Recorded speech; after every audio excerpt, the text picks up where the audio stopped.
Okay, okay. I'm glad to continue our seminar today. О.Герман will recall us basic facts from isolation theory. So you are very welcome. Thank you. I will change the device so that I can use this thing to write on. Okay. So, yes, my talk will be about this very important isolation theorem. Well, in some sense, I will talk about two kinds of this isolation theorem. Well, better to say two isolation theorems, right? And I will try to discuss it purely geometrically. So basically, it's about this famous paper by Castles and Swinnerton Dyer of the year 1955 on the product of three homogeneous linear forms and something else. So if you look at this into this paper, you will find some argument that for some people is kind of hard to read. Well, because there are several parameters and you are to follow the logic, and if you cannot see the geometry behind this, it can be quite hard. So formally, you can check every statement and see that it's completely true, but this will give you almost say nothing. Well, maybe I'm wrong. It will give you maybe a lot, but from my perspective, for me, yes, for me personally,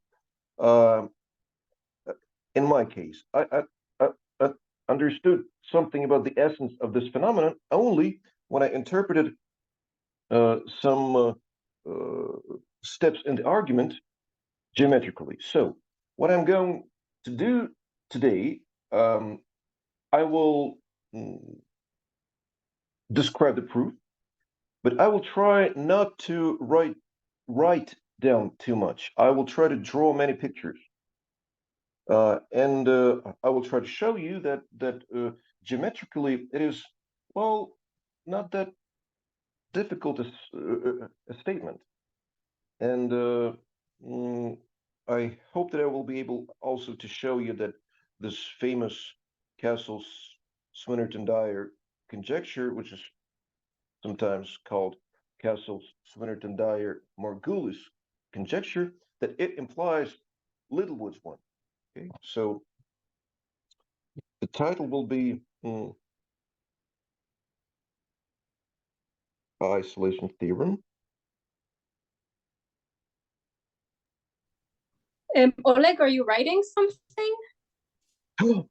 I can't see your screen. I'm sorry. I should.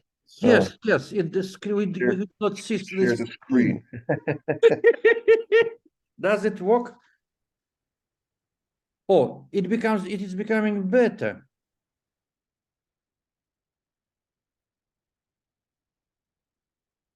So now it's visible, right? Yes. Okay, good. So, first of all, I would like to say something simple but fundamental. In geometry of numbers, we can look at lattices from two, say, perspectives. So, given, say, a matrix A, well, it can be actually anything, GL and R. We can look at the lattice lambda of the form A Z to the N. I will be concerned only about the three-dimensional case, actually. So n in the nearest future will become equal to 3. But anyway, if I write down my coefficients like this,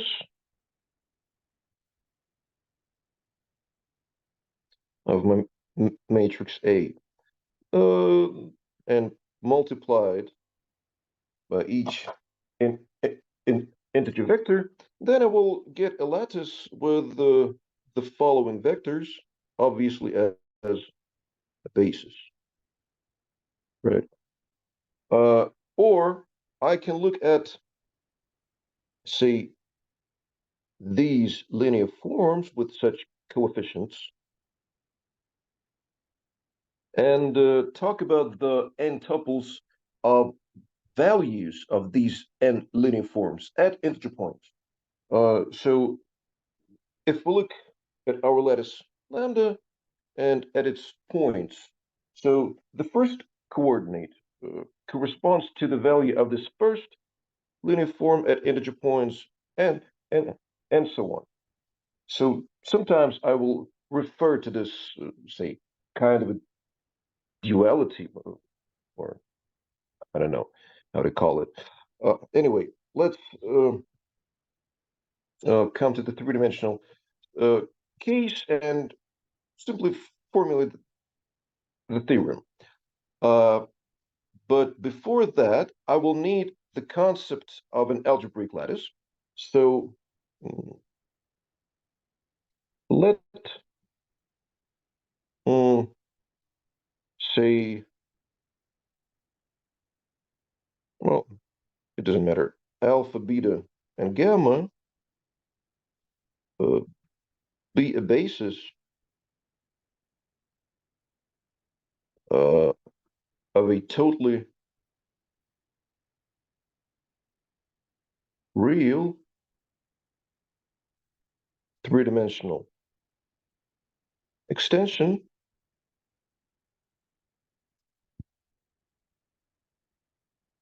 of Q. So all the conjugates of these three numbers are all real.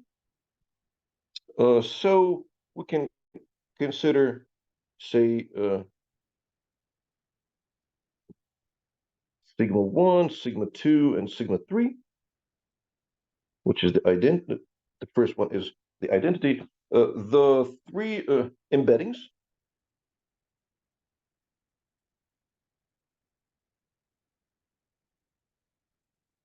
of extension, well, maybe I should name it somehow, maybe. Say E. So of E into, well, you can say R, right? Then we can consider a lattice.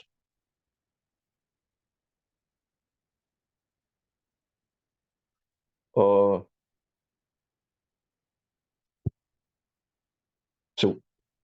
given these alpha, beta, and gamma, the lattice, say lambda, which is given by, so we take sigma 1 of alpha, which is simply alpha, sigma 2 of alpha, and sigma 3 of alpha, sigma 1 of beta, sigma 2 of beta, sigma 3 of beta, sigma 1 of gamma, sigma 2 of gamma, and sigma 3 of gamma. And multiplied by, say, 3. So such a lattice is called algebraic.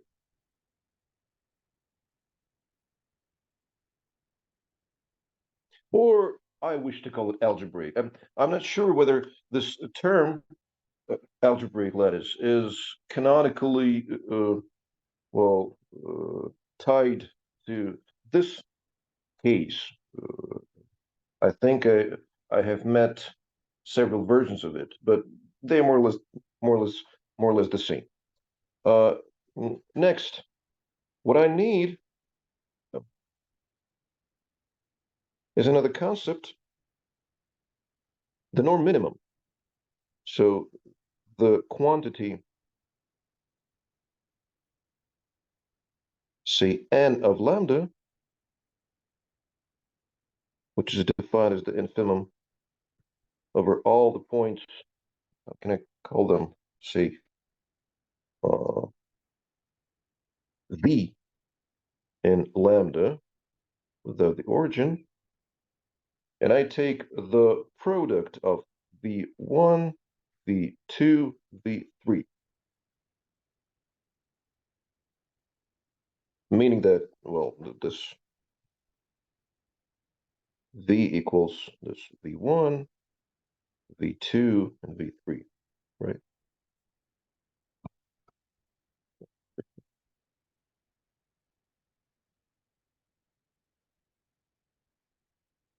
This and yeah. Okay, good. So this quantity is called the norm minimum.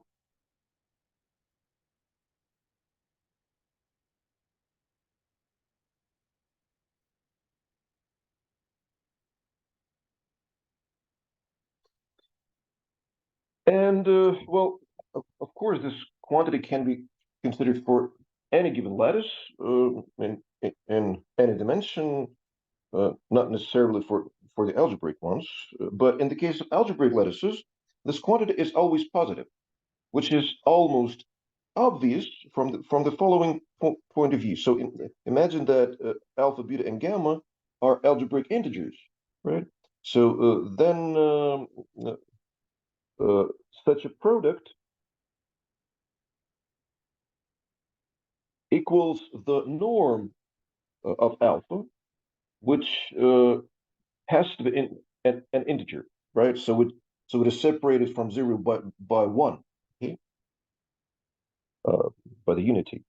So in this case, if alpha, beta, and gamma are algebraic integers, this quantity is obviously at least one.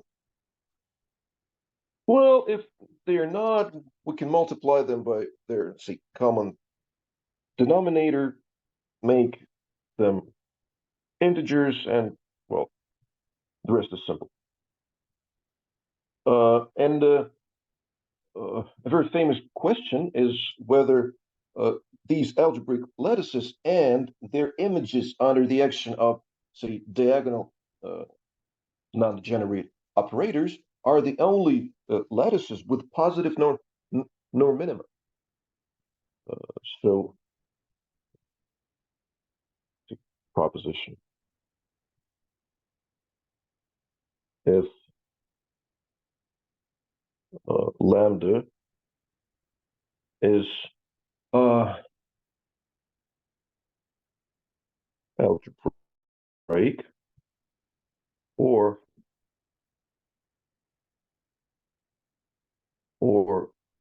more generally similar to an algebraic lattice, say modulo the action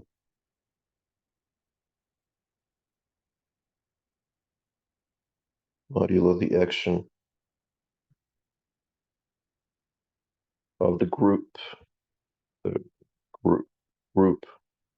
of non-degenerate diagonal operators.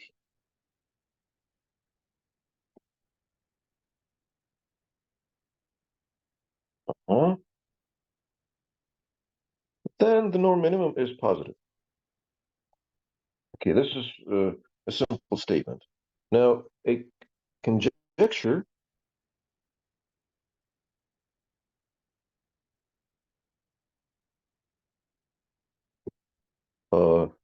Castle's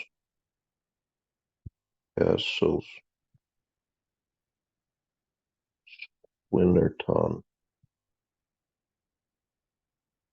Dyer, and let us also mention Margulis, claims that,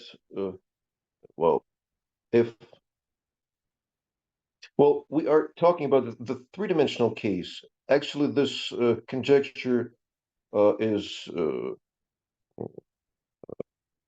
stated in arbitrary dimension at least 3. So I'm not going to mention that n equals 3. So maybe from now on, maybe I should.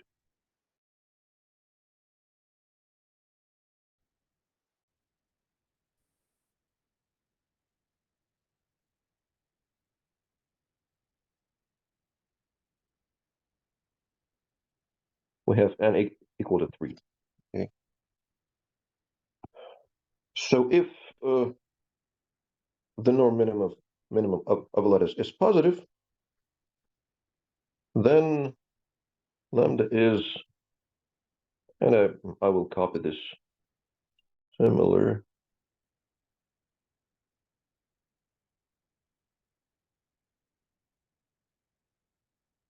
like this. Okay.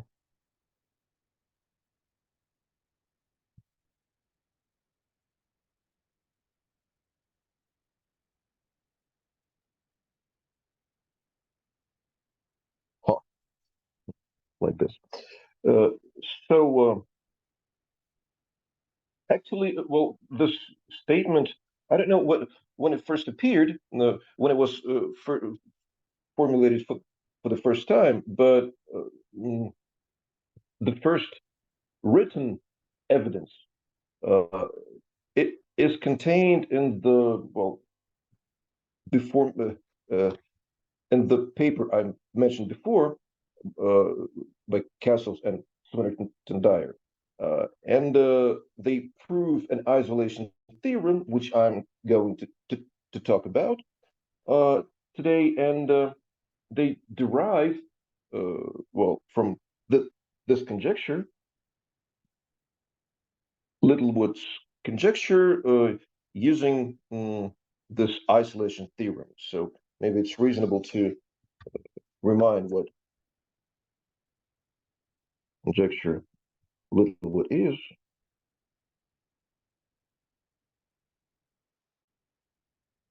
Littlewood.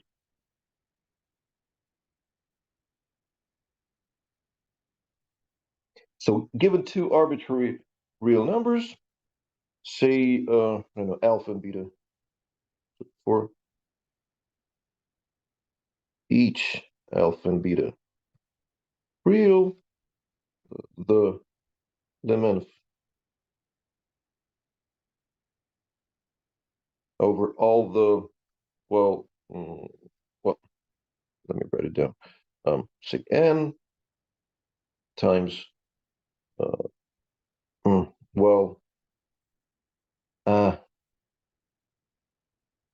don't want to use, okay, I'll write it like this, alpha, no. I want to write x, alpha, x minus y times beta x minus z. So we take the lim n, and maybe, over all x, y, z integers, and x positive. So this lim n equals 0. This is the conjecture. And what they did, they actually, considered a hypothetical counterexample for this conjecture, and using Mahler's compactness theorem, found some limit lattice which has a positive norm minimum, and it cannot be algebraic by their Castles and Swinnerton Dyer's isolation theorem, because for algebraic lattices we have some kind of an isolation effect, which it is time to discuss. So isolation theorem. Before we get there, can I ask a question? Yeah, sure. So algebraic lattices are closely related to the initial conjecture. Is there any way that they should also be related to Vierling's conjecture? If you ask the algebraic numbers to lie in a manifold, so alpha squared, alpha I cubed. don't know. It's reasonable to ask such questions. I don't know. Okay, I think that would be interesting to find out. Yeah, sure, Thanks. sure. Mhm. So, of course, we can talk about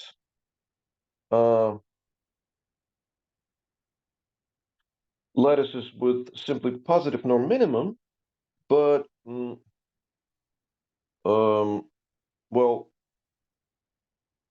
we don't know whether this thing is true or not, right? So let us limit ourselves to the case of algebraic lattices.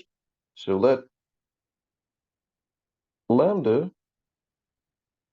be an algebraic lattice.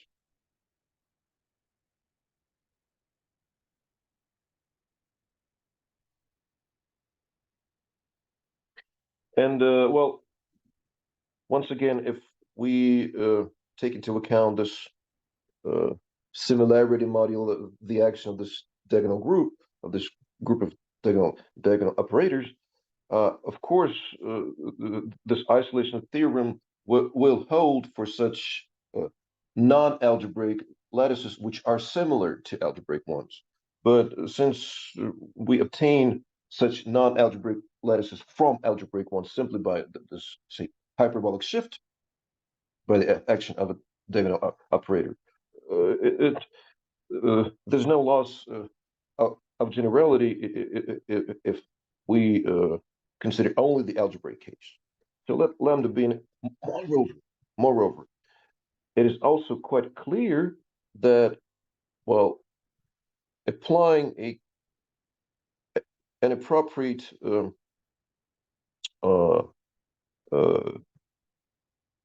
diagonal operator, we can actually consider not arbitrary triples alpha, beta, gamma, but such that alpha equals 1. And I am going to consider this very case because it will, well, simplify some pieces of the argument, and there's no loss of generality in it. So let lambda be an algebraic lattice, and well, I will allow myself to formulate this theorem in somehow the simplest form. The slightly more general form that can be found in the original paper is easily derived from this statement that I will give you. So let delta be an arbitrary positive number.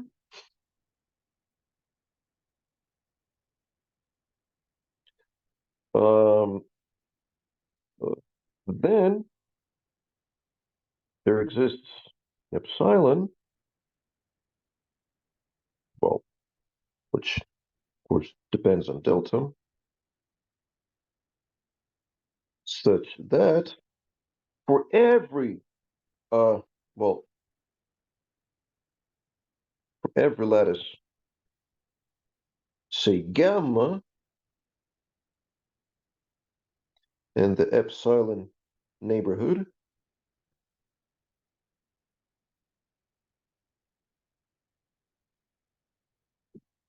of lambda,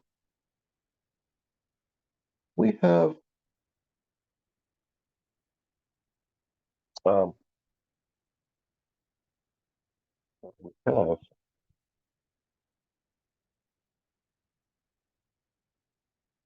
better to say such that every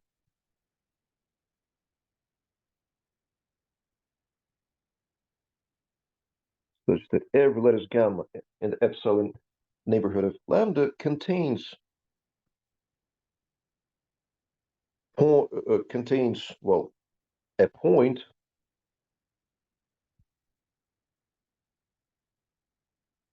b such that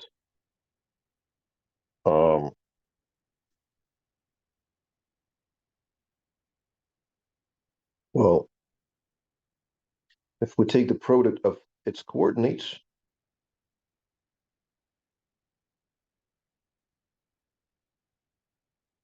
then it will be below this delta. You should assume that the lattice is not proportional. Of course, thank you.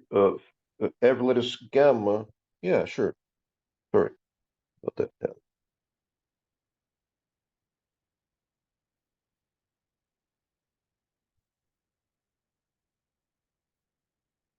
That is not proportional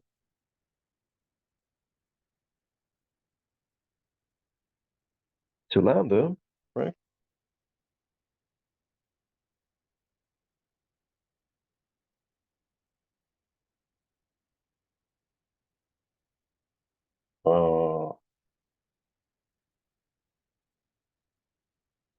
And is every lattice and is contained in the epsilon neighborhood of lambda contains a point V such that, yeah, okay, now it seems to be correct, right? But it is better to explain what means neighborhood and what means proportional. Okay, It now, is better to explain this. yes, I agree, remark.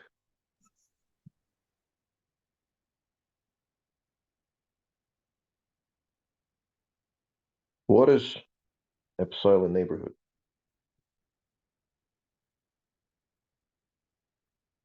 Of course, we can describe the topology in the space of lattices in various ways. I want to look at the following matrices. For a matrix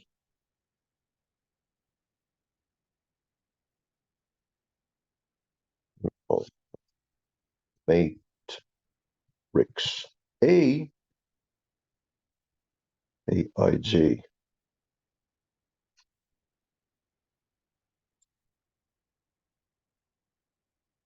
define, say its norm as the maximum of the absolute values of Aij's, for all Ij's, right? So the maximum of the absolute values of the entries of this matrix.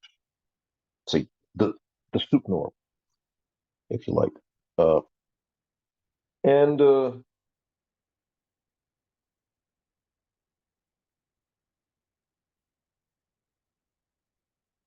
lattice, say A lambda, is said to be in the epsilon neighborhood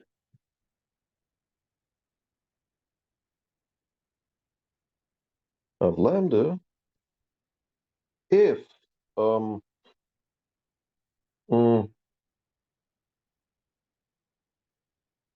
the norm of A minus I, where I is the identity matrix, is, well, say maybe strictly less than one. Let it be open. Okay, so we have all the entries of our matrix A that are not on the diagonal bounded by epsilon in the absolute value, and those that are on the main diagonal, they're close to the unity, so the distance is the difference is less than epsilon. Okay? And proportional means that, well, all the epsilon that we have non-zero elements only on the diagonal, right? So non-proportional means that there are some non-zero elements of our matrix A that are not on the main diagonal. In the three-dimensional case, there are only 6 such entries that are not on the main diagonal. So this is what we call proportionality. Okay. Or in other words, we can actually, yes, it is. So proportionality in this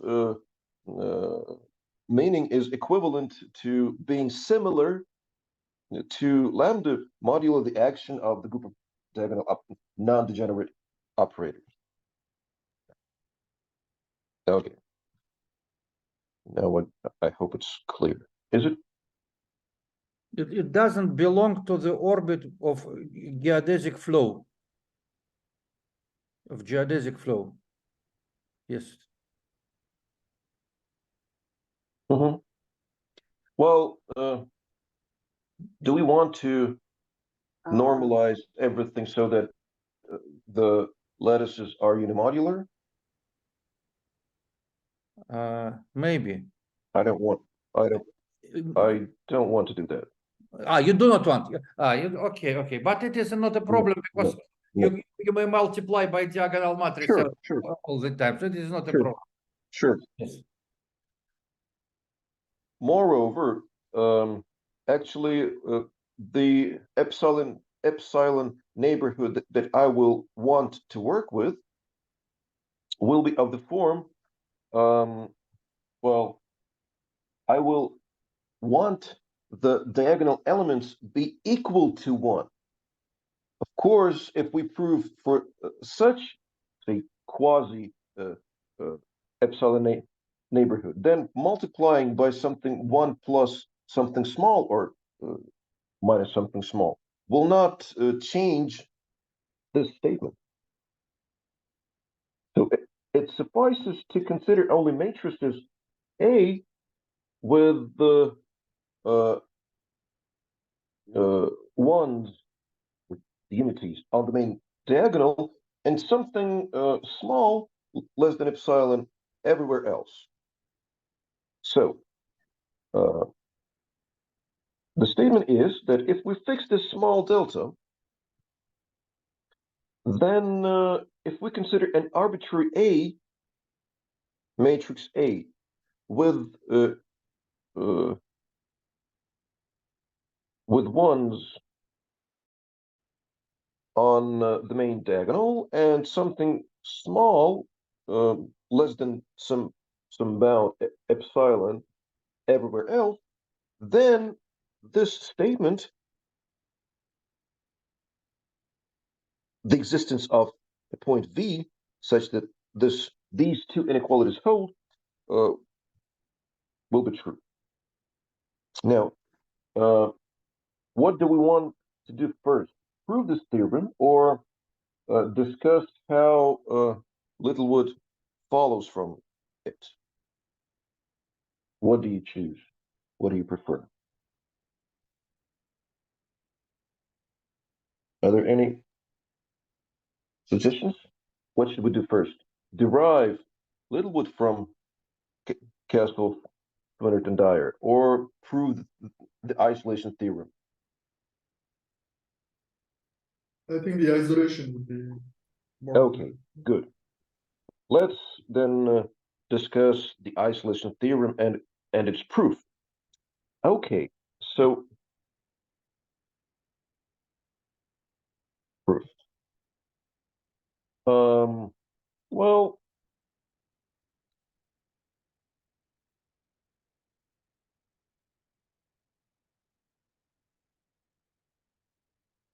so assume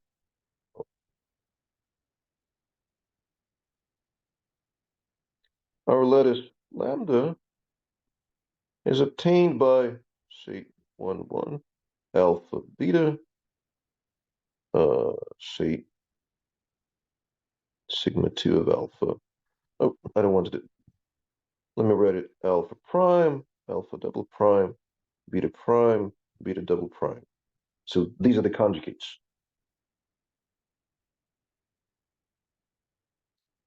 So I want. There is one question. There is one question concerning epsilon, concerning epsilon neighborhood. So look, what I'm afraid of. Look, we have in the very beginning of your lecture, we have we defined lattice as a lambda equal a z3. Yes. So, and now we consider an epsilon neighborhood of matrix A. How is here the situation with uniformity? We can take a matrix, the same lattice may be defined by different matrices, and a matrix may be very far from maybe unbounded. So we can consider a sequence of lattices, which a sequence of matrices which goes to infinity, and each of them has epsilon neighborhood. And how do we consider such a situation, or we consider a neighborhood? How is what we do is we fix an arbitrary representation of our lattice. So we fix the A. A is fixed. For instance, like this. So we take some alpha and beta algebraic integers for simplicity, and we consider this very matrix. So it is fixed once and for then show the formulation of theorem once more, please. This is so.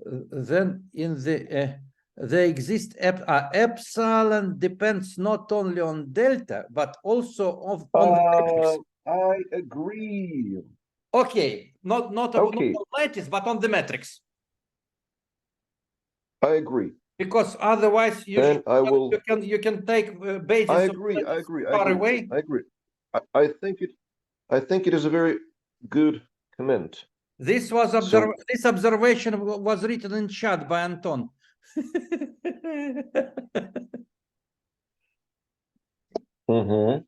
It depends on matrix, not on lattice itself, because otherwise you can turn and you can prove something. You can prove something like boundness of partial quotient or something else. I can explain why I missed this point in my talk, because Castles and Swinnerton-Dyer themselves, they talk about actually matrices. So they talk about linear forms. They talk about products of given linear forms. So they consider just precise linear forms, not lattices, but just precise matrices. Yes. So it is important how we describe our lattice with wonderful. With the help of a wonderful for us Anton, very involved in mathematics. It is better to think about matrices but not lattices. Okay. Yeah. It is more concrete object. Wonderful. Yes, somehow. Well, but it is interesting. Is it true if we will consider lattices with Castle's metric?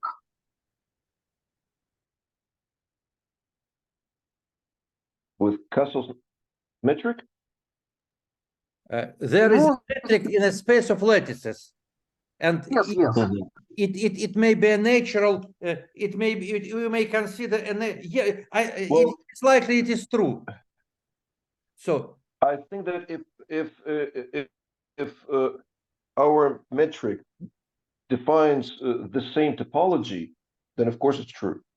You should deal with SL2R over SL2Z, SL3R over SL3Z, which is naturally identified with space of lattices.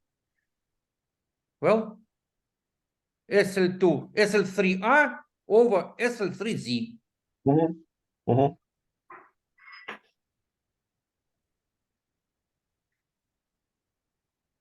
Okay, fine.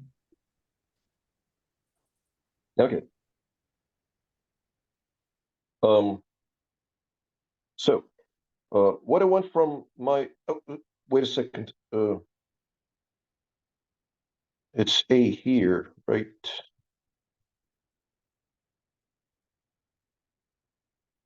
And A over here too. And I want, and here I also am using the same letter A. Oh, I have A capital everywhere. So I have A lambda over here, and I have A Z3 over here. It's not good. So how can I, well, maybe I will just simply change this matrix to B.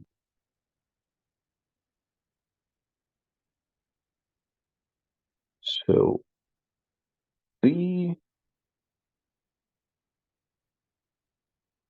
B, B, B, B, B. Okay, now I want to, I want this matrix B to look as follows. I want to have the unit is over here, and say epsilon 1, 2, epsilon 1, 3, epsilon 2, 1, epsilon 2, 3, epsilon 3, 1, epsilon 3, 2, right? And all the epsilon ij's are to be bounded by epsilon. Okay.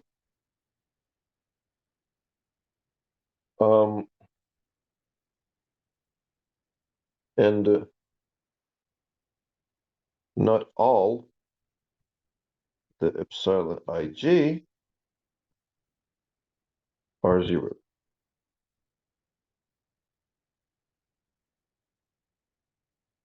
Moreover, I want epsilon 1 to be the greatest one. Let epsilon ij be not greater than epsilon 1, 2 for every ij.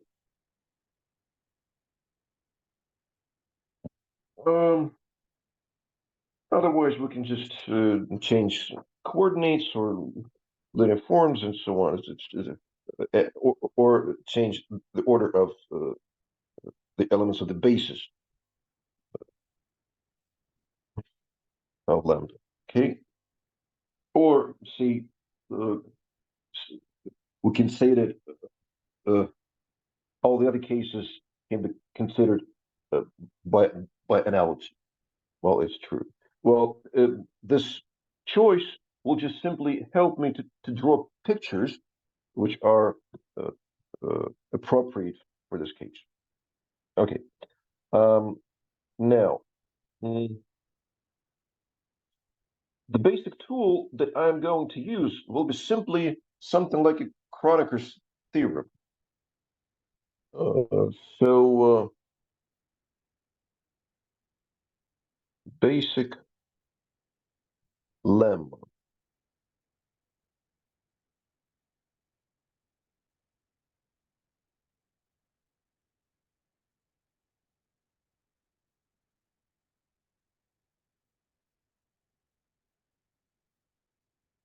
Or maybe, I will do something more interesting. I think I will not formulate it separately. I will start some discussion. Okay. So, okay, we have this algebraic lattice. We know Dirichlet's unit theorem. So we know that there are many units, algebraic units, in the respective extension by alpha and beta of Q. And the group of units has a very nice structure. There is always a subgroup that is isomorphic to Z square, and these units can be interpreted as operators, as diagonal operators with the units on the main diagonal, which act on our lattice, but preserving the lattice as a set, and performing such hyperbolic shifts. So maybe it's time to draw a picture. So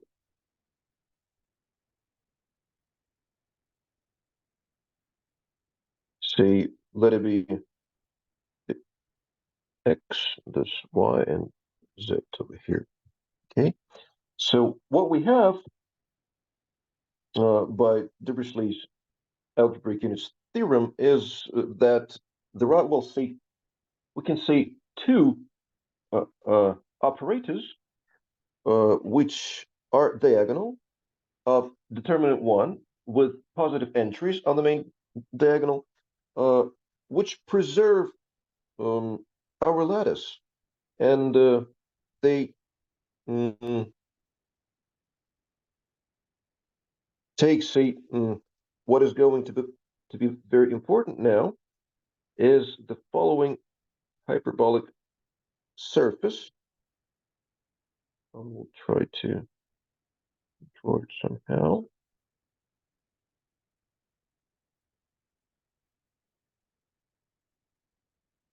The surface, say H, determined by X, Y, Z equal to 1, consisting of points with positive coordinates. Okay, so our operators that represent the units, they will shift the surface along itself, and well, I tried. Now let me.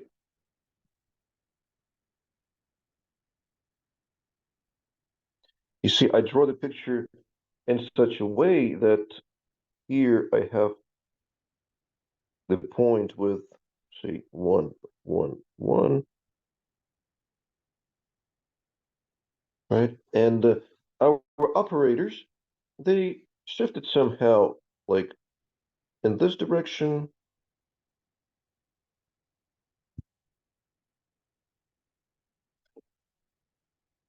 and the second one shifting it somewhere here, right? So along with this point having all the coordinates equal to 1, we get infinitely many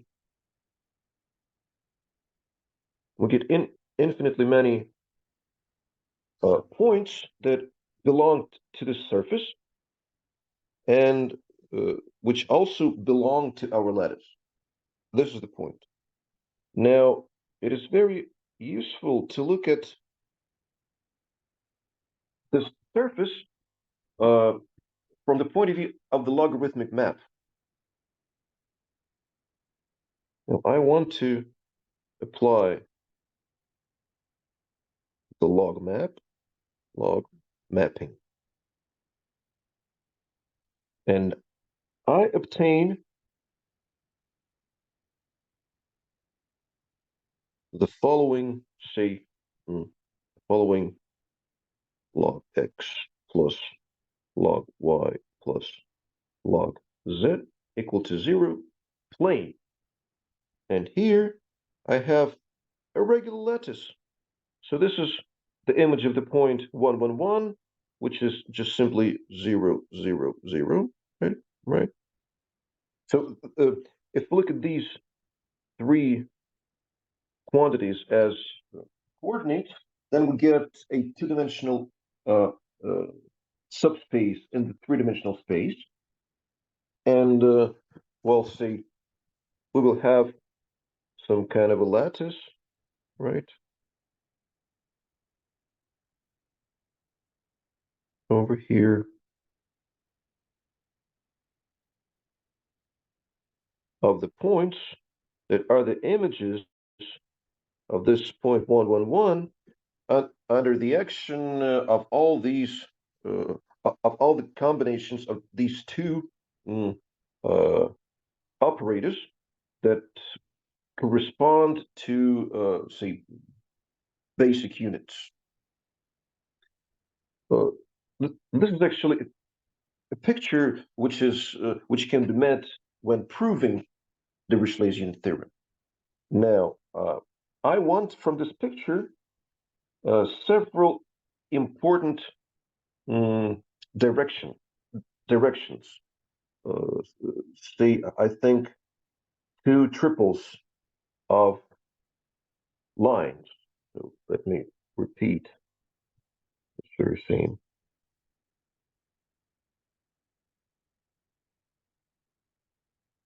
Logarithmic plane.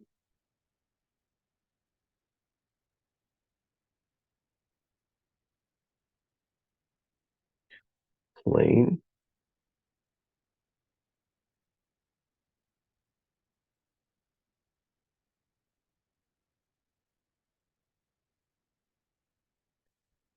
Now, two important triples of lines. So maybe first one. It's like this.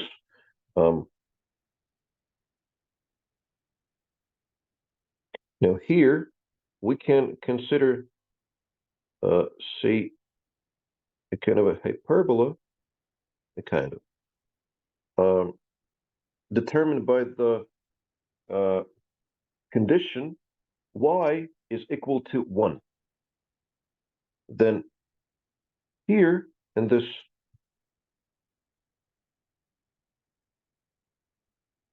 logarithmic plane, we will have a line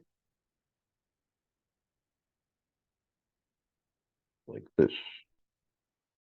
A line, so log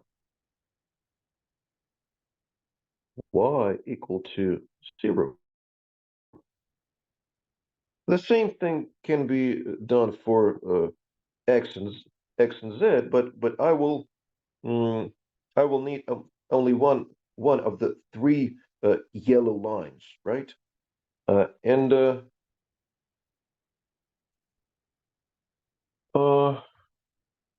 another very important this.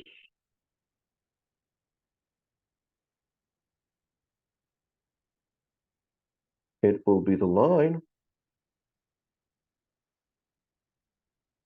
where simply x equals to y. I can write it down like log x equals to log y.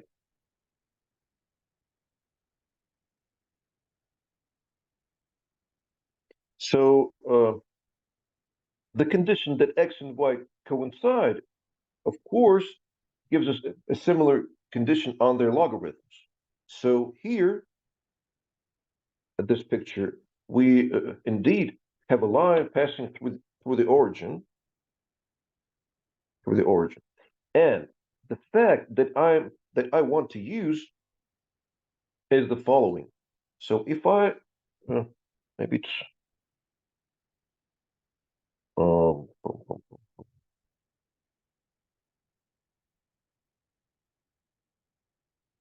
I want to make this picture slightly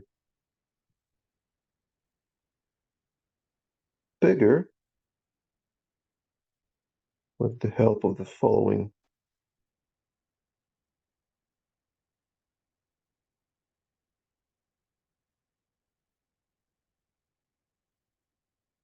procedure. So what I want, so now here comes the basic tool, the kind of a Kroneker's theorem. So if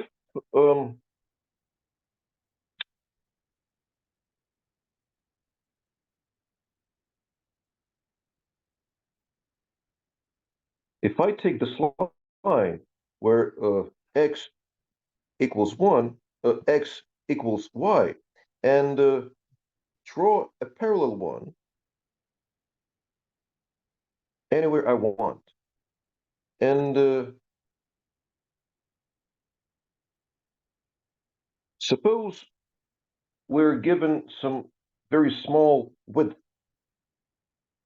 say omega.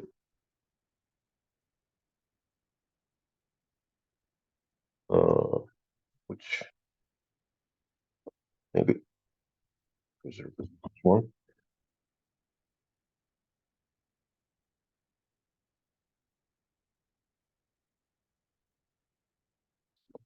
So here we have this width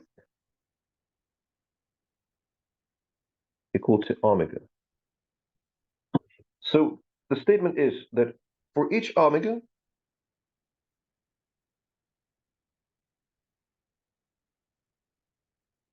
there exists some lambda. Okay, lambda will be this.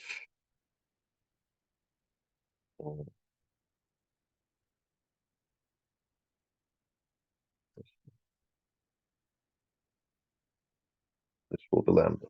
For each omega, however small, positive one, there exists a lambda such that, well, sorry, I will need slightly.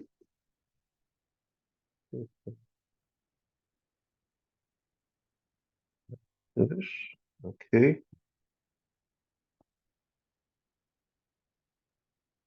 Now, wait a second. Better to write it like this, like this. Yeah.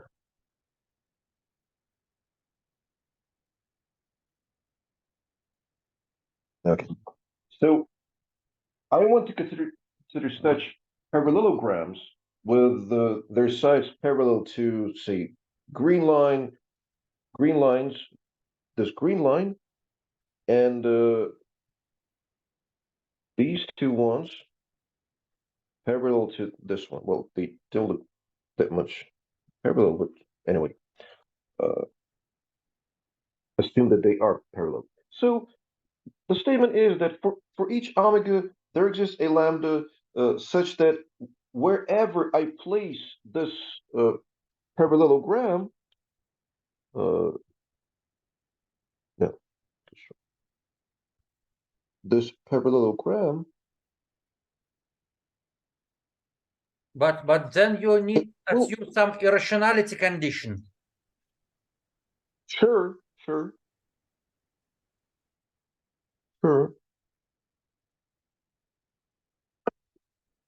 I do need it, but I'm not saying anything about it. I'm stating a claim. So for each omega, there is a lambda such that this parallelogram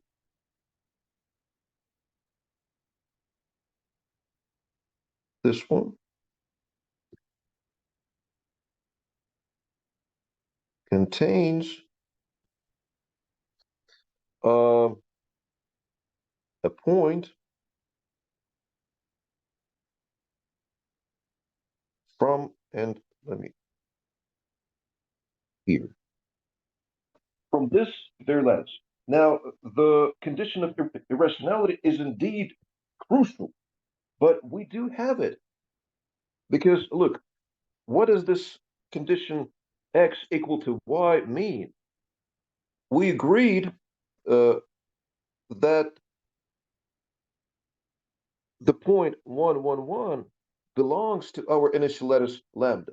And this means that on this green kind of hyperbola, there are no other lattice points, because otherwise we would have some units that which would there would exist a unit, one of conjugates of which coincides with this unit, and this contradicts that it is an algebraic number of degree 3. So having considered the specific situation that we are actually in, I do not need to assume that there are no points of this lattice that belong to this green line apart from the origin. This condition is already given to us. Okay? But of course, generally, if we speak in the context of an arbitrary lattice, we should assume that on this line, on this green line, the only lattice point that is contained in this line, it is the origin. It is a very important condition. You're right. So this is the statement which gives us actually everything here. So we now need only to apply it somehow accurately. Okay, what does it give us? What does it give us? It gives us the following picture. Let me draw a picture. Let me draw a picture. And I think it's better to draw the following one. I think it's more reasonable to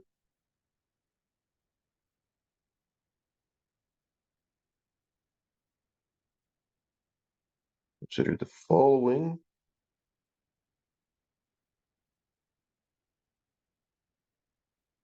Now,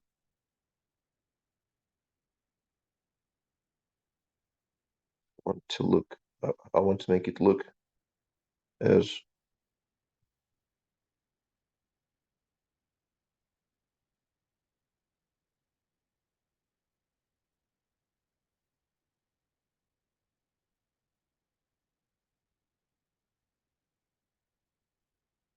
oh my gosh.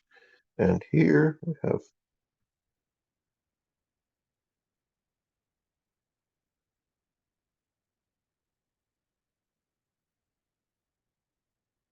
our x's. So this is the surface. I claim that this statement, this Kronecker kind of theorem, gives us the following. So if we place our 0.111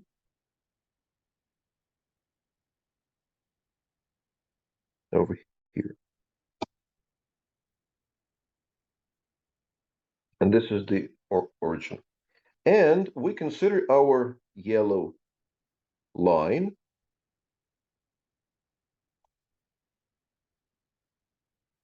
then it looks something like this.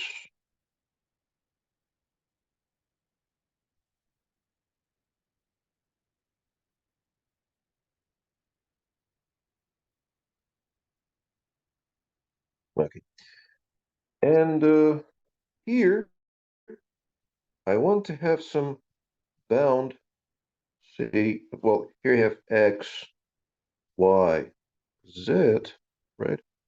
Here I want to have the bound y. So I am actually considering a kind of a cube with this parameter y over here, right? And here, of course, I have this violet line, and the claim is now what can we how can we shift this green line from the point of view of this picture? Now, where is this green line? This green line is somewhere over here.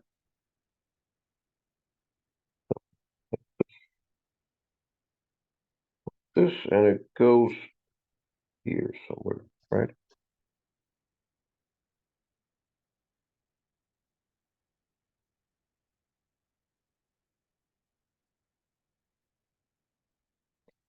And if I shift it, oh, it doesn't look nice.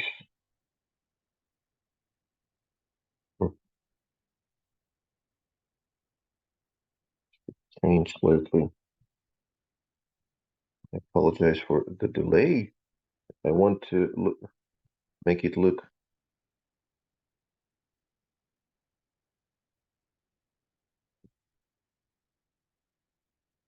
like as if it's true.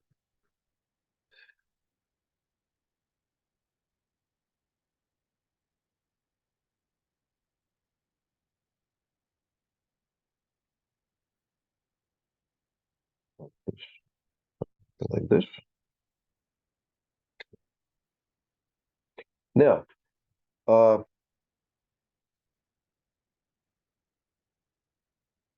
can actually connect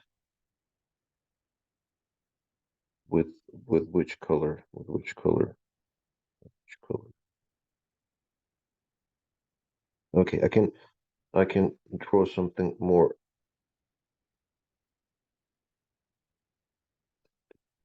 Purple. Okay, I will use the blue one. Now, if I connect these two pieces, right, then I will get the following plane. So it is just simply the plane x equals y, right? And the green line represents the intersection of this plane with the surface H, right? This is H. Now, if I shift it like here, consider an arbitrary parallel shift, then it will mean that these two quantities, logarithm of x and logarithm of y, they differ by some constant, which after we return to our, let's see, initial picture, will give us that x over y equals some constant. Well, this means that we actually are considering some other hyperplane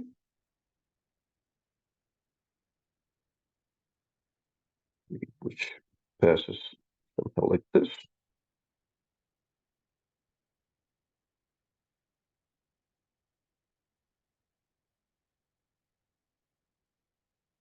Okay. Oh.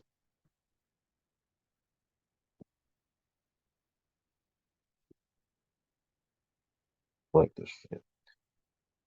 So we get another hyperplane was somehow rotated around the z-axis. Okay. And we get another intersection of this kind. And we can now draw some kind of neighborhood of this kind, one-sided neighborhood.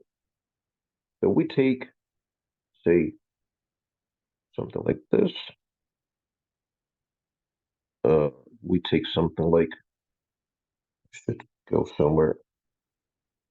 Oh, actually somewhere here.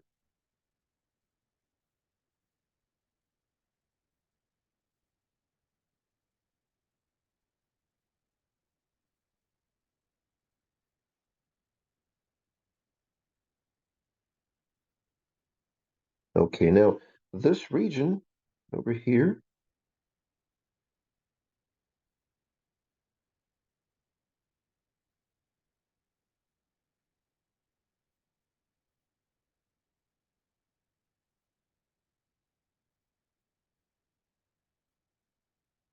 this region over here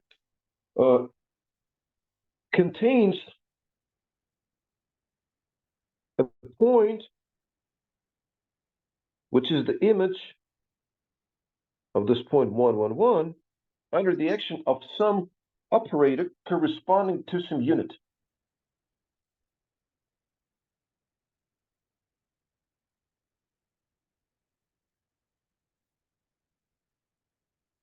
Here,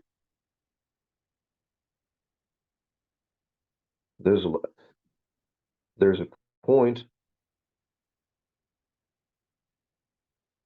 of lambda. Now, what about the parameters? So, however small this width is supposed to be, by the way, it's instructive to, do the following.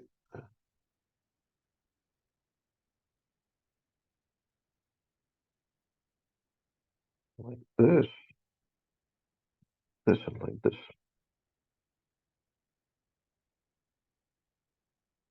Okay, so actually,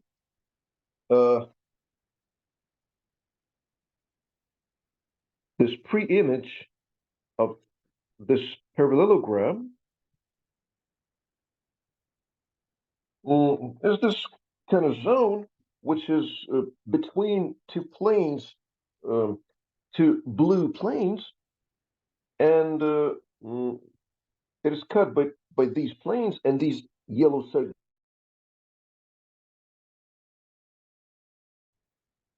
Okay. Now, if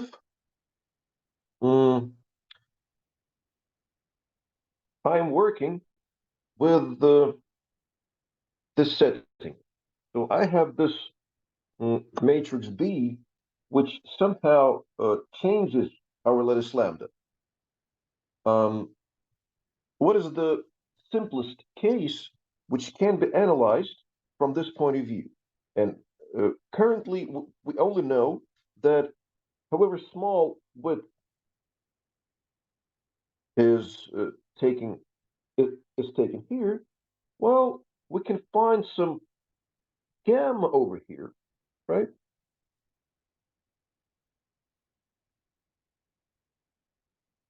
We can find some gamma that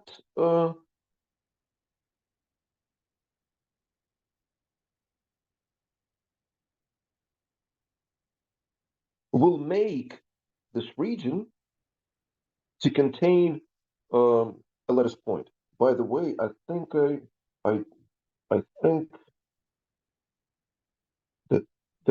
there should be something like this. Look. I think I drew it not correctly. Actually, it should pass through this thing. Yes, now it's fine. Now it's okay.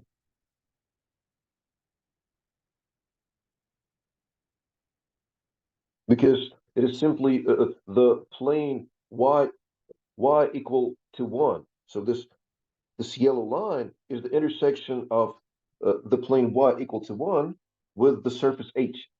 And here, once again, we have the same kind of intersection, but with the plane y small is equal to y capital, right? So, however small this width, this one is, there exists a y which depends on this width, such that this green zone contains a lattice point, a point of lambda. Okay. Okay. Now we have actually drawn a picture. Oh.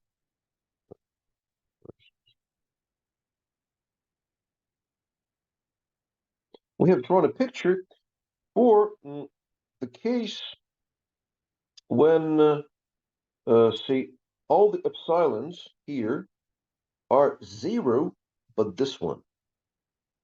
So I claim that this picture proves everything.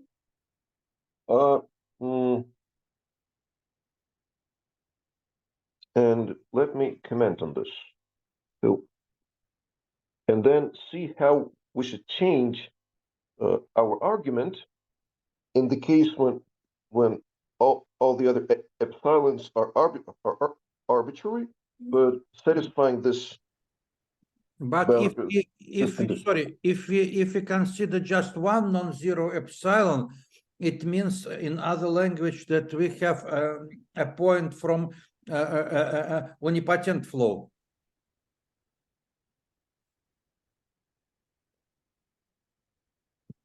If just one, this on diagonal we have ones and all epsilons, but one are zeros, and this one is non-zero. It means that we have a very, very weak shift of our lattice by omnipotent flow. Good. And can I guess? Can I guess the reduction of a general case to this particular case is just a choice of coordinates in your picture? No. In this case, of how you called it, the action of a unipotent flow, we actually will obtain a stronger result. So the condition on the matrix B becomes stronger, right? So we exclude all these other epsilons. The condition is more strict, right? But the statement that we obtain is stronger. Okay. Statement is stronger. Oh, very interesting. Well, actually, there are two theorems, well, closely connected in Castles and Swinnerton-Dyer concerning look, if we look at these several linear forms, at these three linear forms, so the isolation theorem concerns the case when all three linear forms change, if they vary slightly, right? But if we are allowed to vary only two of them, then the statement becomes stronger. So here we have the statement that however small delta is, there will be a point with this condition. But and epsilon depends on delta. But in this case, if only epsilon 1, 2 is non-zero, we will actually have a stronger statement. The set of all possible values of the product coordinates will be everywhere dense, and it will not depend on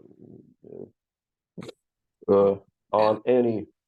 No, it cannot be dense. It can depend. It can give delta net, where delta depends on epsilon. To have everywhere dense, you need at somewhere. You need an assumption for every epsilon, isn't it? No. If we allow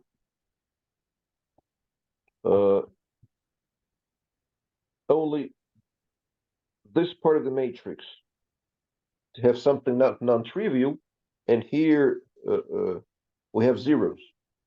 Well, then the set of all the quantities of all the products of this type will be everywhere dense, and this is what I'm ready to show you. For any, so it is strongest. Sorry, if in the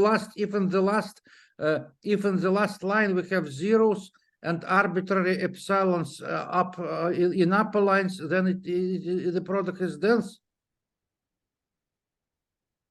Once again, look, you said that if we put zeros in the last row, where and arbitrary epsilons, non-zero epsilons in the previous rows, then the set of values of norm of V will be dense. Hello. You disappeared somehow. So under these conditions, this for the set will be dense. It's very strange. The only condition is that well, if we look at the statement, so see we have three linear forms. The condition, so we preserve this one, and we allow these two ones to vary. And the condition is only that their product should not be proportional to what we had before. Then it will be dense. Then it will be everywhere dense, right? Particularly if we vary only one form. If we vary only one form. So yes, if we have non-zeros only in the first line of our matrix beta, B, right? And we have zeros everywhere else. Everywhere here, everything is zero. The set of all these products of coordinates will be everywhere dense. Well, it suffices to show that under this condition that we have non-zeros only here, we can take arbitrary delta, however small here, and well, so I don't forget about this dependence. This dependence is a very important thing. Yes. So this statement does not allow to say that given delta, well, we will have something everywhere dense. No. So what do we? We don't need neither delta nor epsilon. I'm sorry, I confused. So the statement is that if we change our lattice by a matrix B, which has zeros over here, and something non-zero over here, right? Then, however small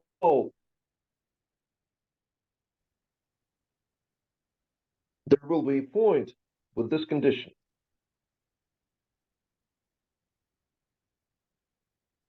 You see? Yes, yes.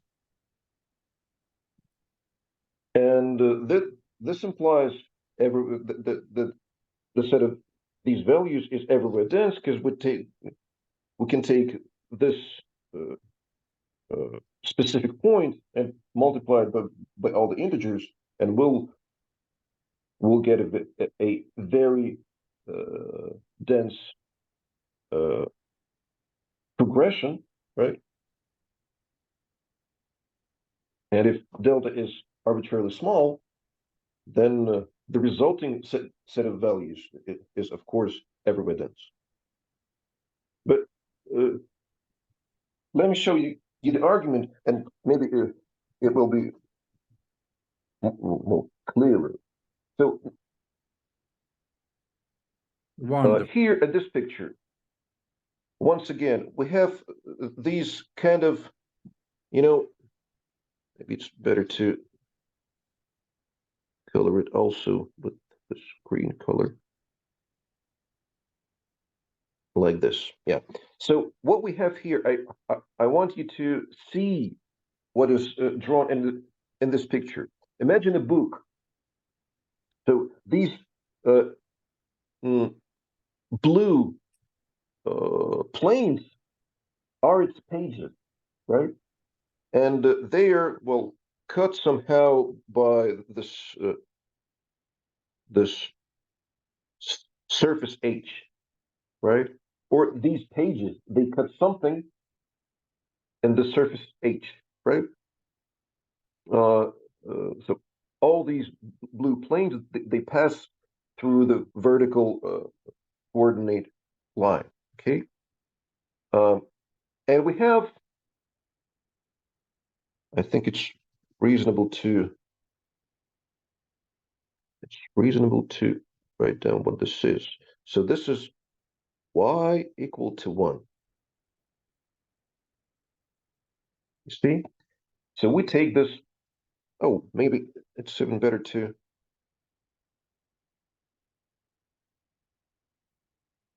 draw the respective. Yeah, why not?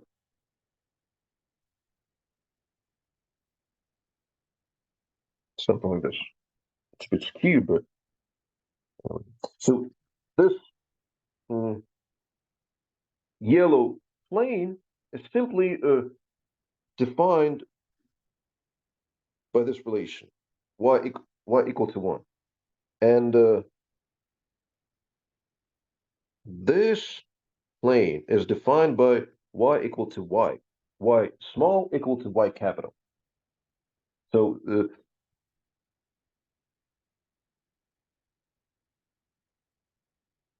we have this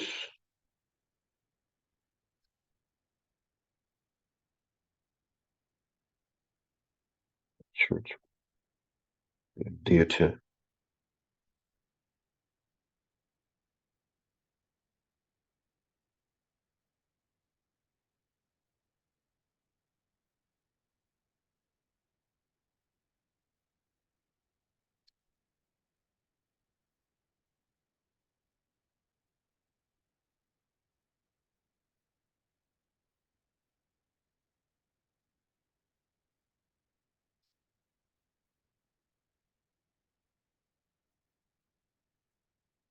Well, these are parallel planes.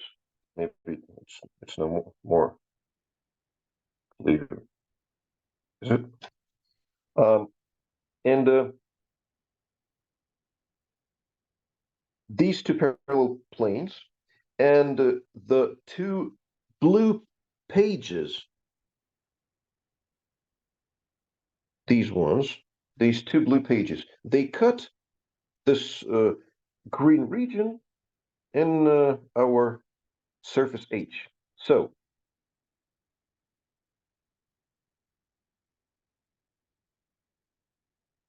see case 1,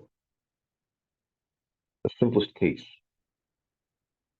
Epsilon 1, 2 is you know what is negative, and by the absolute value is bounded by epsilon, and all the other epsilons ij are equal to 0.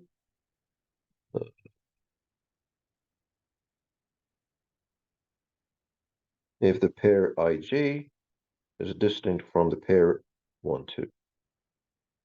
Okay, so b is equal to 1, epsilon 1, 2, 0, 0, 1, 0, 1, 0, 0, 1. Okay. Now in this case, we have the following picture. Once again, we have our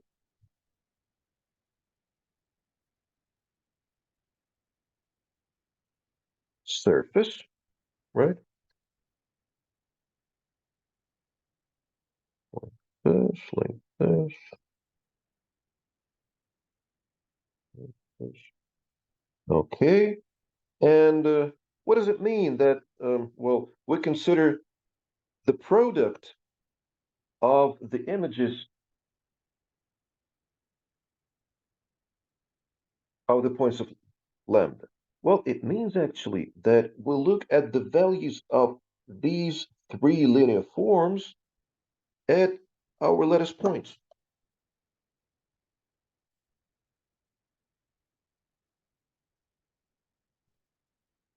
So let say L1 be equal to x plus epsilon 1, 2 y plus, and that's it.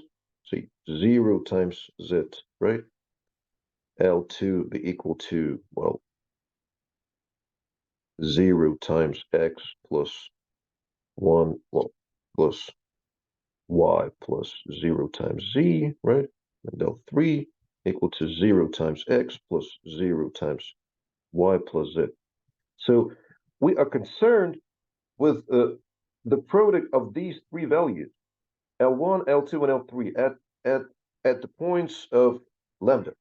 So how does the zero level of this form look like? Well, since we agreed that epsilon is such, well, it looks exactly as something like this. Look.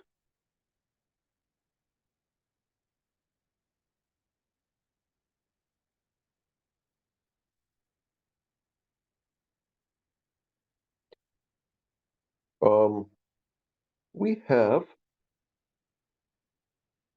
since here we have x, y, and z,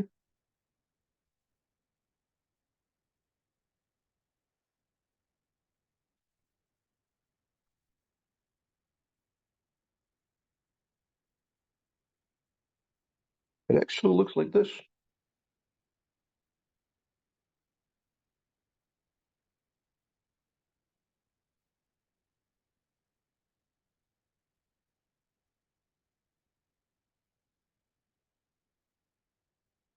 Like this, and like this.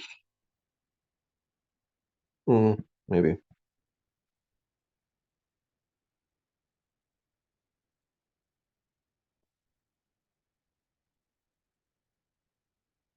Something like this. You see?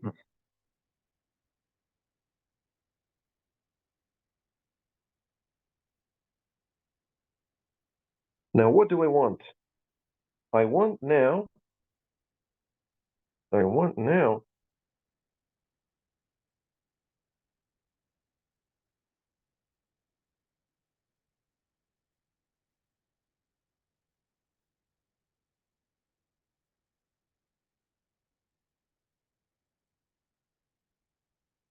take my arbitrary delta. So assume delta is given. Where is it? This delta is given. Now I want to find a point of this kind with a very small value of L1 and well, the same values, of course, of L2 and L3. So I want L1 to become much less than than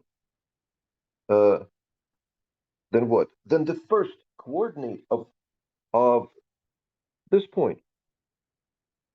And the first coordinate is the distance to this hyperplane, right?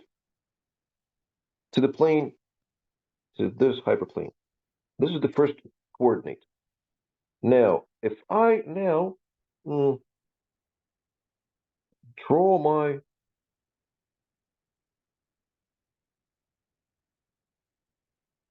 let's call it parallelogram, because its image is a parallelogram.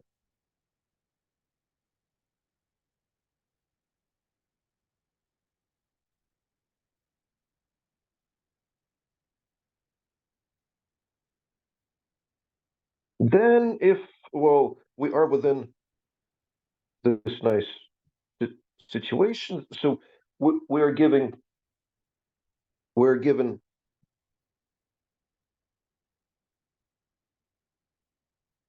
a very thin width,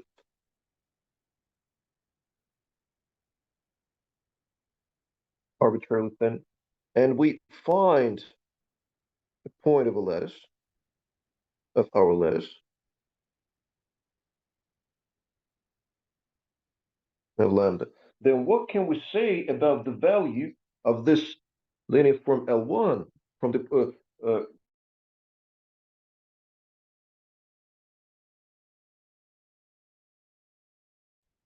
now we know that where here,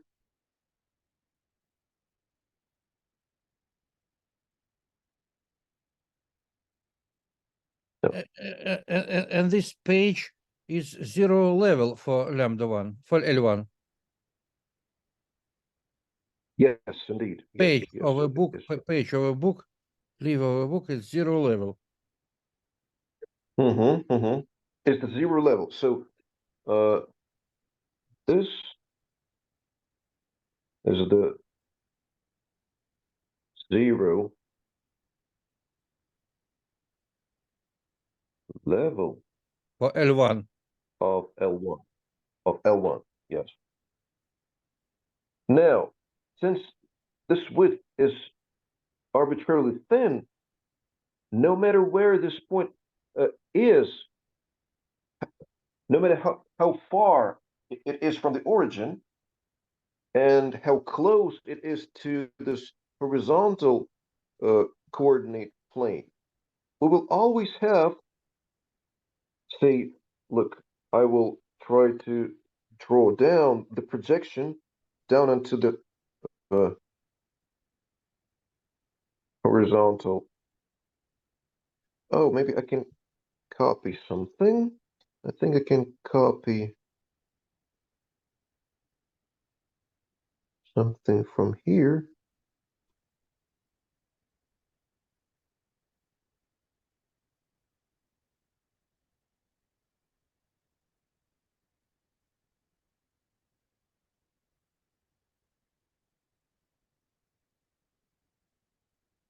Like this, and like this. Here, I don't want this arrow to be here. Okay, now here I have the projection.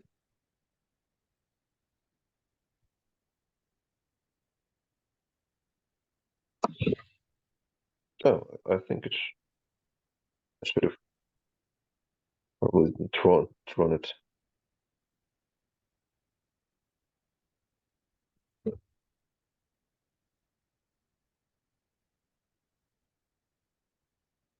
Like this, and well, this is my point.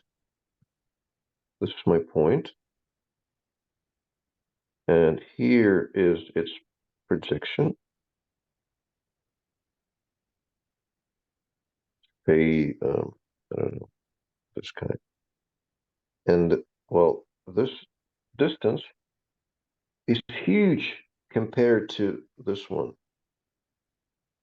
to, to the small.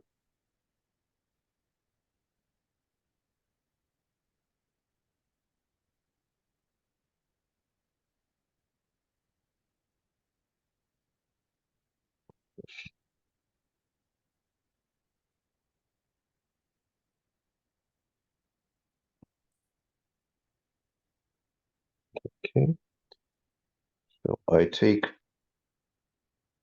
this distance. It is very short, right? So this distance is short, and this one is huge.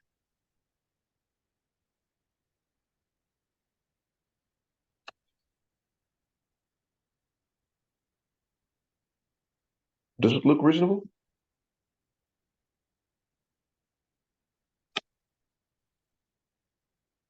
Hmm?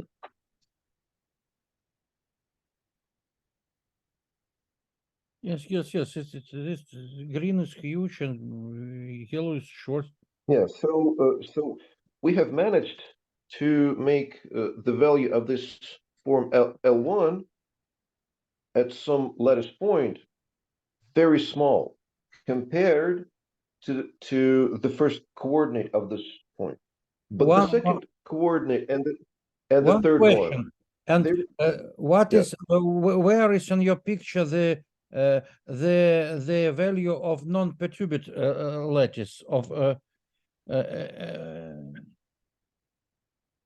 I'm not doing anything with my lattice. I actually the trick is that I don't actually change the lattice.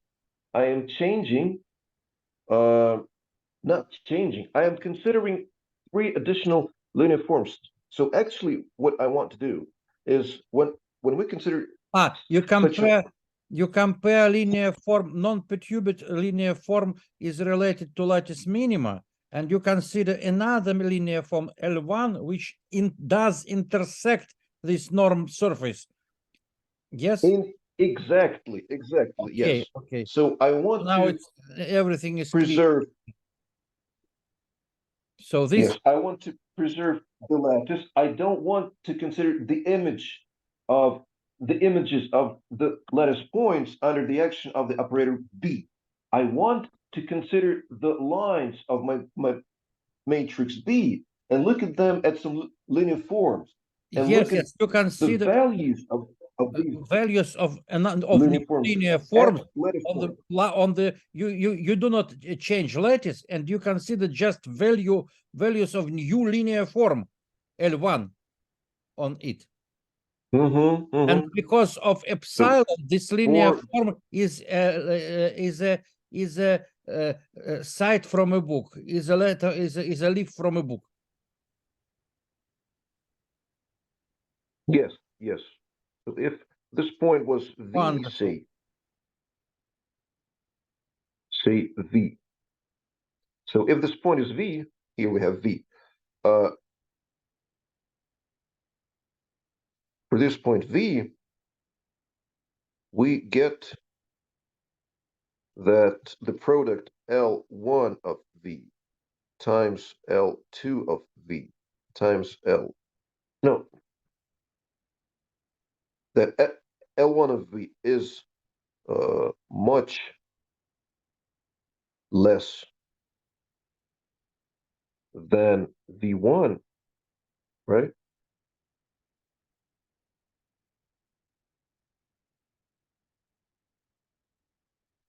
Say V is V1, V2, V2, and V3, right? L2 of V is simply equal to V2, and L3 of V is equal to V3. Yes, as now last two do not change. Yeah. So this, well, pretty simple trick. When we preserve the lattice and looks simply at the rows of this matrix as the coefficients of 3 linear forms, we get that well, this page in a book, right, becomes very close to this point, right? By the way, uh, uh, since here in this Kronecker type theorem, I can consider open parallelograms, right? Here, this gives me that this point V that I have found does not belong to this zero level of L1. So I have found a point at which L1 is small but positive, or negative. It doesn't matter, right? So this gives me exactly this kind of inequality.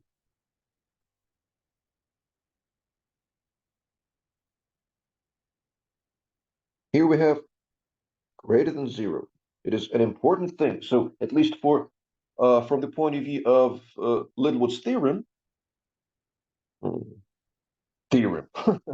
Littlewood's conjecture, well, if we want to derive it from this Cassel-Swinerton-Dyer-Margulis one, then we need this condition that the product is positive.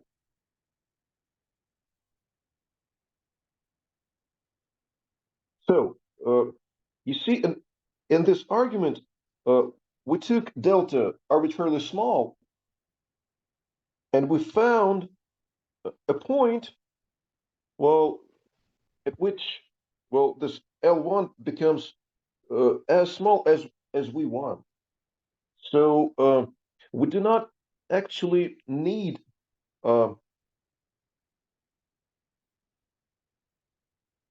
this kind of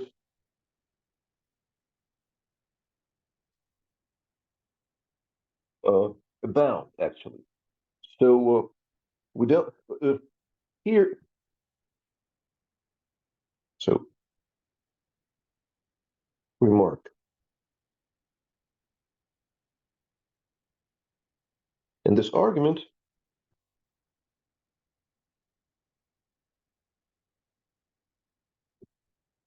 no dependence of epsilon on delta is required. Okay. Wonderful, wonderful statement. Yes. No dependence. But where and look, if we actually try to you know, somehow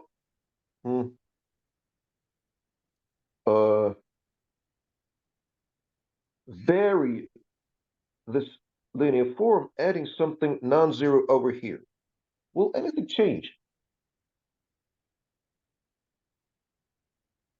So case 2.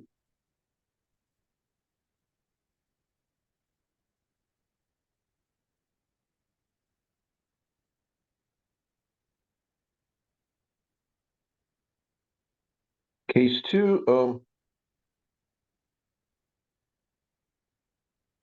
no. Case 2 is simply that epsilon 2j, there are only 3 of them, right? 2, 1 equals epsilon 3, 1, epsilon 3, 2 equal to 0. So the first form is kind of arbitrary. What then happens? Well, our zero level of the form L1 will no longer contain the vertical axis, right? It will, well, vary somehow. So I want to copy this picture and show what changes and show that, well, actually the result will be the same. So what will be this? So this blue page will no longer be the zero level of L1, but it will be the zero level of L1, say, prime that we have already considered, right? L1 prime equals, what was it? It was, yeah, x plus epsilon 1, 2, y plus 0 times z.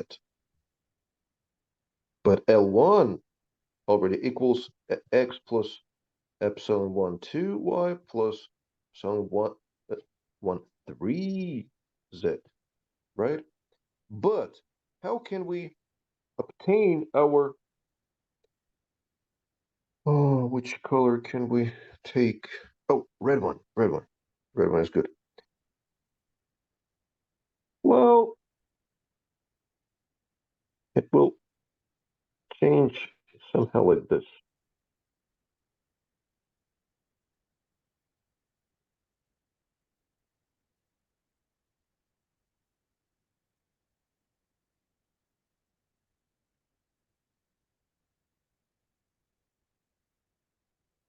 Somehow like this.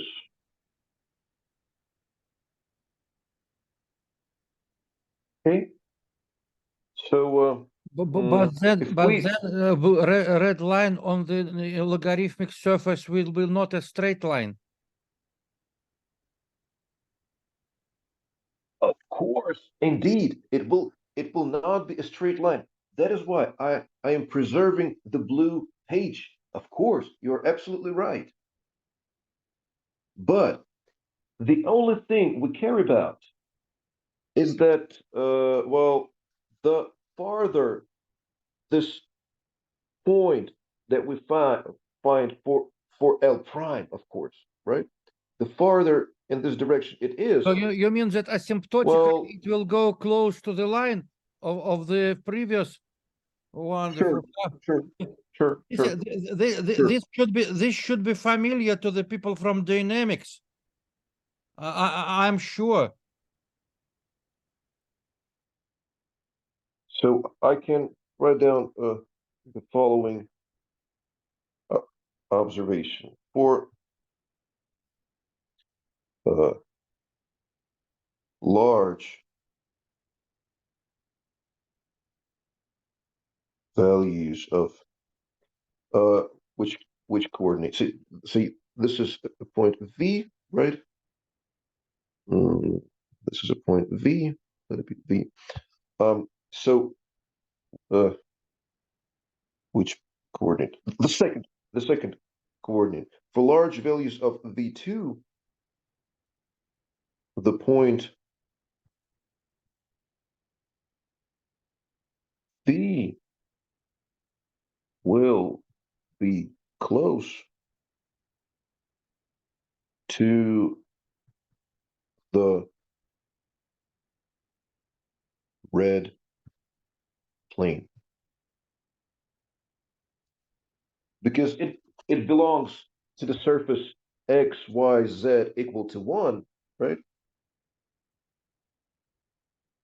And since you see this angle is fixed, or it is bounded by something, or never mind, it is fixed. We don't care whether it's bounded or not. It is something, it is somewhere, it is fixed. The distance over here will be very small.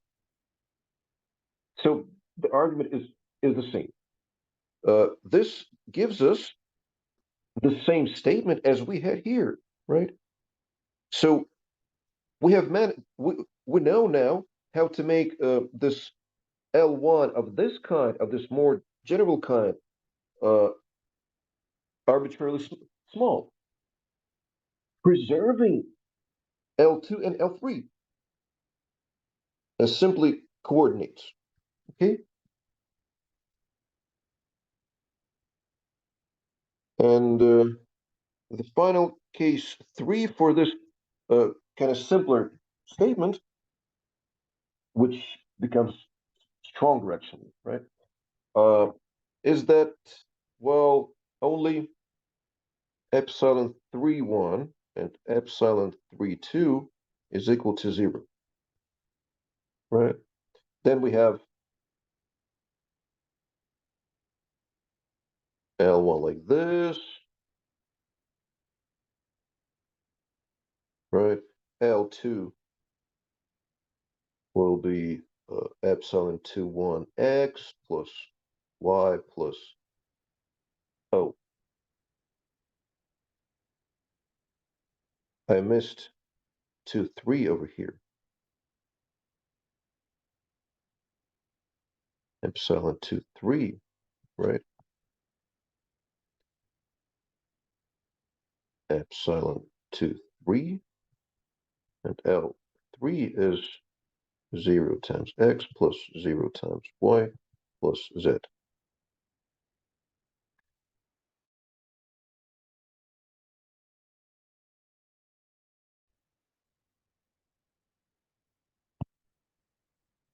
L3, what is L3?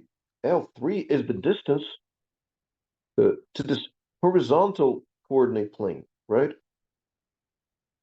So, see, the vertical distance. And changing L2 like this, well, it changes this plane somehow.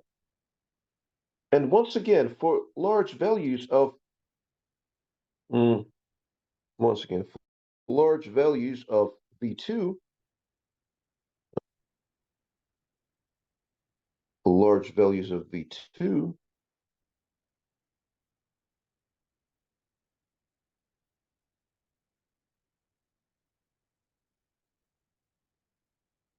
large values of v2, L2 of v. Well, up to some bounded factor is exactly v2. You see? Is that clear?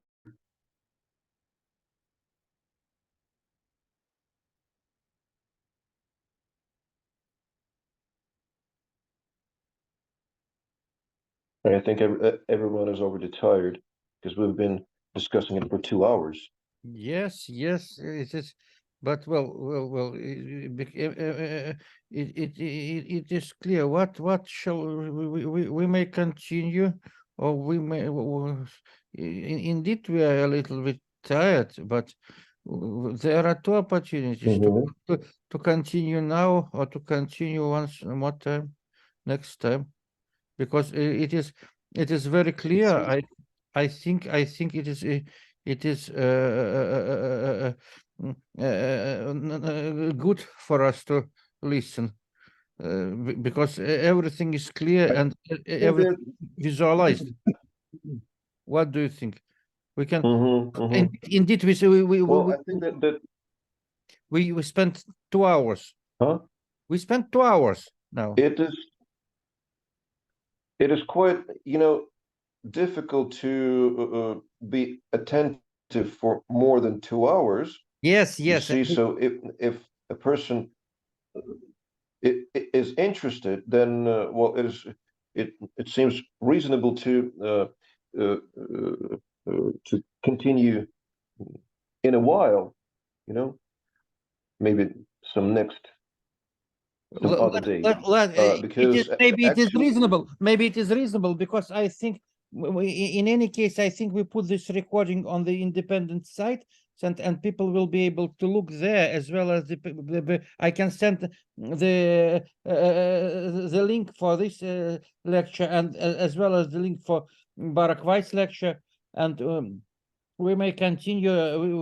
We may prepare ourselves to the next to the next lecture of Oleg. I think it is reasonable to make one more lecture, because to keep attention for 2 hours, it's hard enough. What do you think? Okay, I think I will then formulate the statement that we have proved. Let us fix this statement, and then we will make a break, and we will search for another time convenient to most of people. Well, is it okay?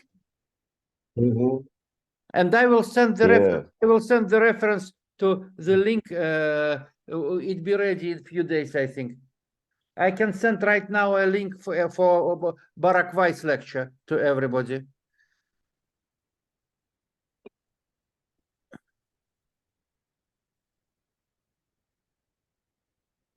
So let us fix what we have shown. We have shown that if our matrix B has zeros over here, then there is a point V in our lattice lambda, such that no.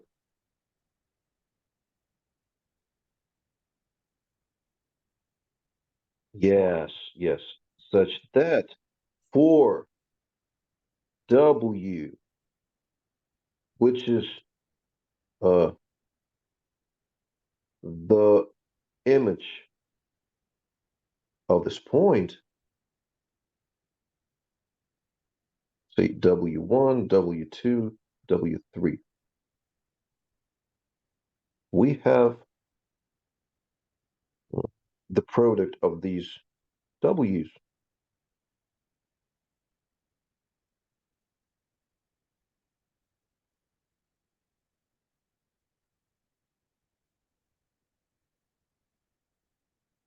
positive, but less than delta. Particularly,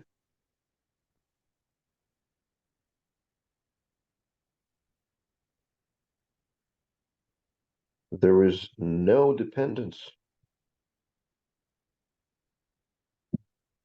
of epsilon on delta in this case.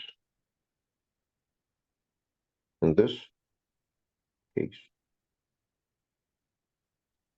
So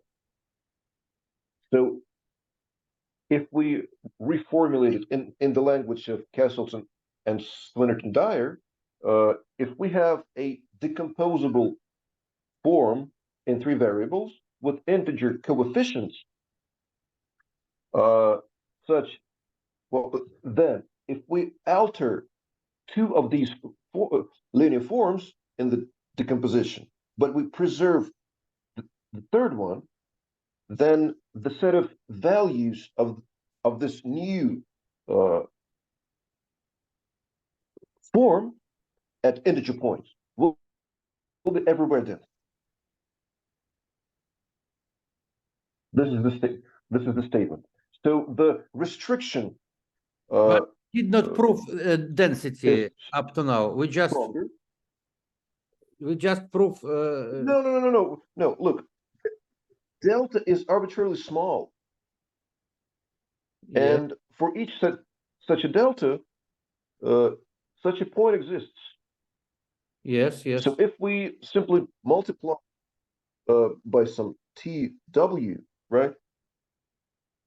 Within we'll the get cube. just yes. Okay. T cube. Yes, I see. Yes, I see. So to show density of the values of some form, it suffices to choose an arbitrary delta, however small, and prove that there are such points that give positive but smaller than delta products.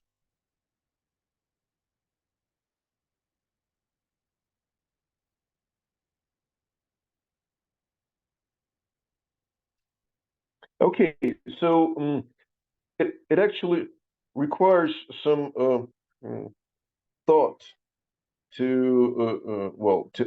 understand what to do in the case when we have non-zeros over here, and why this leads to the statement of the isolation theorem, where the epsilon depends on delta. So Yes, we did not discuss three linear forms. Perturbation of three linear forms is not discussed. This phenomenon is actually really worth discussing with fresh minds. Yes, as well as the application to Littlewood. How to use Littlewood? Of course, yes, because I think if we started with Littlewood,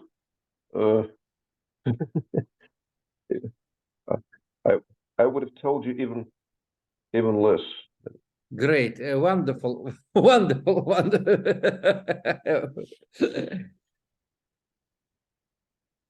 Okay, thank you for your attention. Thank you very much. Everything is very clear. Everything is very clear. Wonderful. So let us decide. Maybe I can say the following: that when you think all these things through, it starts seeming that you can tell it in half an hour. And write down in 2 lines. Well,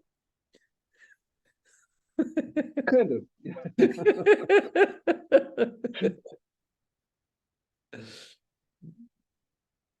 Okay, so this is the picture, right?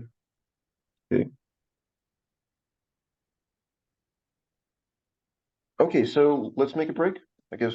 Okay, how do you think when we will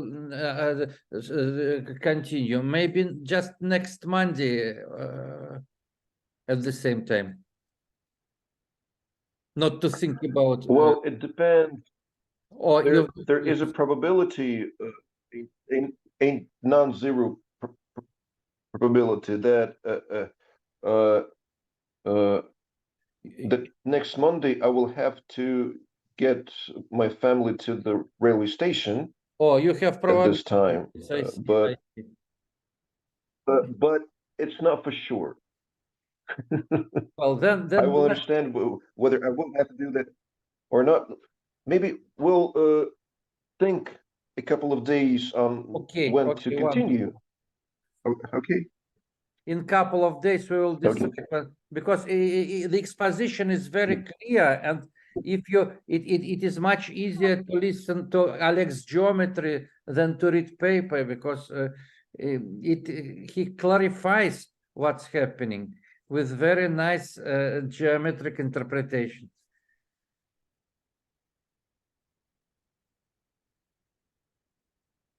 Okay, thank you. Окей, thank you. Спасибо большое, да, очень здорово. Очень... И вообще, по-моему, это нарисовать, это такое, это не бессмысленно. It would be very good if we have such a recording available to people. I just have sent to everybody, Barak's link to Barak's recording. So German, Alex's recording will be ready, I think, in about 2 days. So thank you very much. Thank you for coming. Okay, see you next time. See you. Thank you. See you guys.